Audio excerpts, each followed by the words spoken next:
as Russian President Vladimir Putin ordered a full-scale military assault on Ukraine and demanded that Kiev's forces lay down their weapons. Ukraine appears to be fighting alone despite all the support. Russian bombardment began early on February 24, hours after Putin announced his decision to conduct a special military operation to demilitarization and denazification of the neighboring country. He also warned the US and NATO not to interfere or they would face consequences you have never seen. Russian troops attacked Ukraine with artillery, missiles, and small arms from Ukraine's northern border with Belarus, across its eastern border with Russia, and in the south from Crimea, which Russia annexed in 2014. Later, Moscow's tanks and armored vehicles poured into Ukraine from all three fronts. Meanwhile, fighter aircraft and dozens of helicopters bombed a crucial airfield outside of Kiev.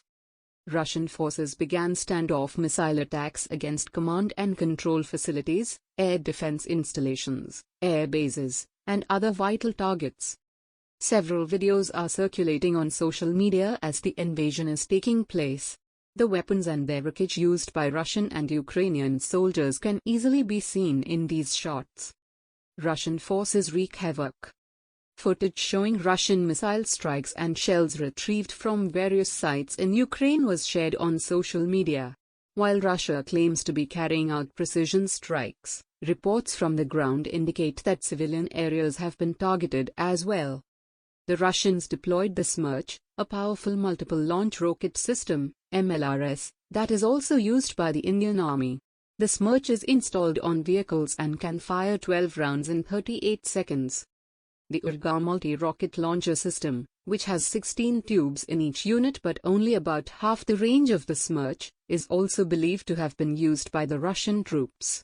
In addition, the Caliber cruise missiles and Iskander tactical ballistic missiles are also being employed.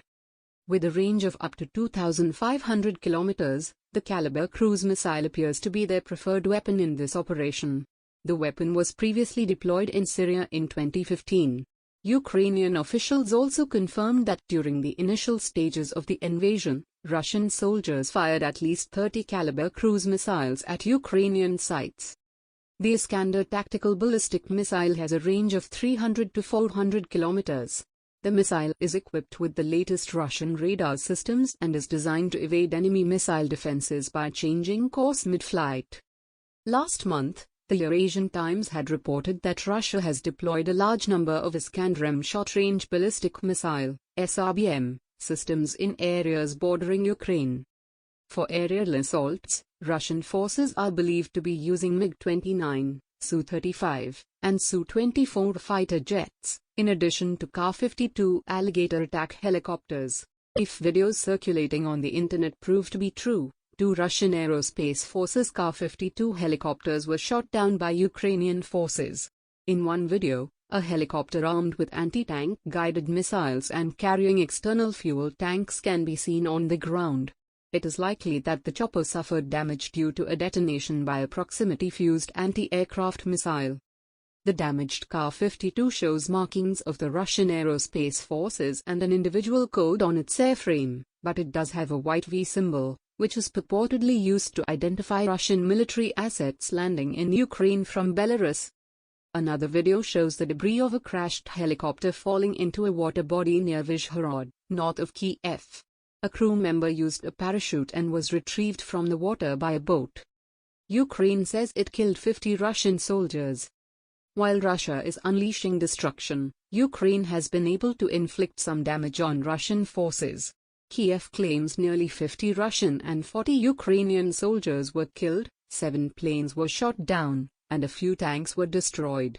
Ukrainian soldiers reportedly shot down 1 Su-24, 2 Ka-52, and 1 An-26 aircraft.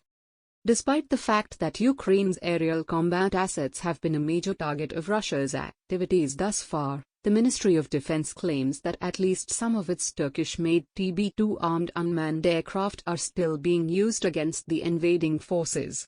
However, the Russian Defense Ministry claims it has knocked down at least 4 TB2s.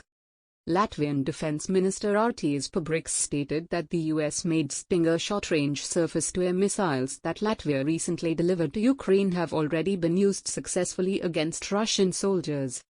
Ukraine also claims that guided anti-tank missiles, known as Next-Generation Light Anti-Tank Weapons, NLAW, given by the United Kingdom in January were used against Russian armored vehicles. The use of US-made Javelin anti-tank guided missiles in operations against Russian soldiers has been acknowledged by Ukraine's Ministry of Defense. It claims to have destroyed an entire column of Russian T-72 tanks by using this weapon. Javelin. Russian airstrikes targeted Ukrainian Air Force MiG-29, Su-27, and L-39 squadrons, as well as anti-aircraft missile units operating S-300 systems, according to a statement from Ukraine's Ministry of Defense. It was also believed that the Ukrainian S-300 system, which it inherited following the collapse of the Soviet Union, was relatively effective against aerial attacks. In the first few minutes of the Russian onslaught, one Ukrainian Su-27 appeared to be fleeing to Romania. The Ukrainian fighter jet was escorted by two Romanian F-16s to the 95th Air Base in Bacău in northeast Romania, according to a news statement from the Romanian Ministry of Defense.